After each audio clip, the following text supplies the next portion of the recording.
अस्सलामु अलैकुम वरहमतुल्लाहि वबरकातुहू।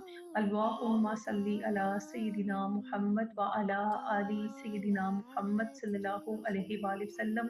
प्यारी बहनों, आओ जानते हैं इस वीडियो में शुक्र से ज़िंदगी कैसे बदलती है, क्योंकि ये दुआ हर बहन को रोज़ पढ़नी चाहिए। हदीस नबी सल्लल्लाहु अलैहि वसल्लम में शुक्र की फजीलत, घर में बरकत और दिल में सुकून का राज। हज़रत सुलेमान अलैहिस्सलाम की दुआ, अल्लाह की रज़ा पाने का आसान रास्ता।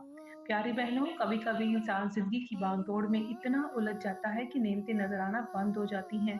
दिल में शुक्र की रोशनी मदम हो जाती है और हम अपनी परेशानियों में डूबकर जिंदगी को भारी महसूस करने लगते हैं। लेकिन जब कुरान की ये दुआ दिल पर पड़ती है तो ऐसा लगता है जैसे अल्लाह खुद हमें जगा रहा हो, हमें याद दिला रहा हो, मेरी बंदी, मैंने तुझ पर, तेरे वालिदैन पर और तेरे घर पर कितनी रहमतें उतारी हैं, बस जरा देख तो सही।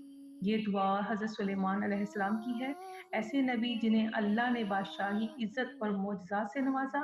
मगर देखो उन्होंने सबसे पहले किस चीज़ की दुआ माँगी, ना दौलत, ना ताकत, ना दुनिया, बल्कि ये दुआ माँगी। सूरह नंबर आयत नंबर 19, ऐ मेरे रब, मुझे तौफीक दे कि मैं तेरे एहसान का शुक्र अदा कर सकूं जो तूने मुझ पर और मेरे वालिदैन पर किया, और मैं वो नेक अमल कर सकूं जो तुझे पसंद हो, और अपनी रहमत से मुझे अपने सालहा बंदों में शामिल फरमा दे।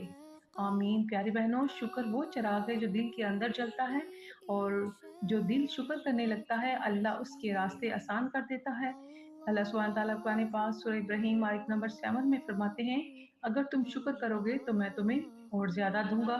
प्यारी बहनों, नबी सल्लल्लाहु अलैहि वसल्लम ने फरमाया, अल्लाह को सबसे ज्यादा वो बंदा पसंद है जो शुक्र करने में जल्दी करे। और इस दुआ में एक और खजाना है, ऐ अल्लाह मुझे वो नेक अमाल करने की तौफीक दे जिनसे तू राजी हो जाए। प्यारी बहनों, कितनी खूबसूरत बात है। हम अपने रब से कह रही हैं, मैं कमजोर हूँ, मैं मेरी तौफीक तेरे हाथ में है, मुझे वो अमल दे दे जो तेरे दिल को खुश कर दे।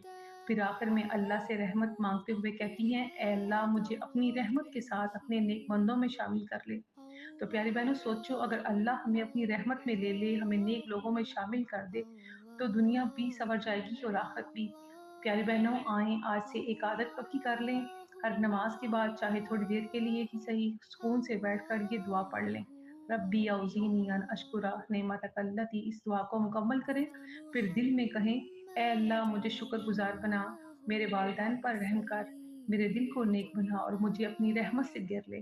आप देखेंगी कि दिल की सख्ती नरम होने लगेगी, घर में मोहब्बत बढ़ेगी, मसाइल आसान होने लगेंगे और खामोशी से अल्लाह की रहमत आपकी ज़िंदगी में उतरने लगेगी, क्योंकि कुरान की दुआ कभी खाली नहीं जाती।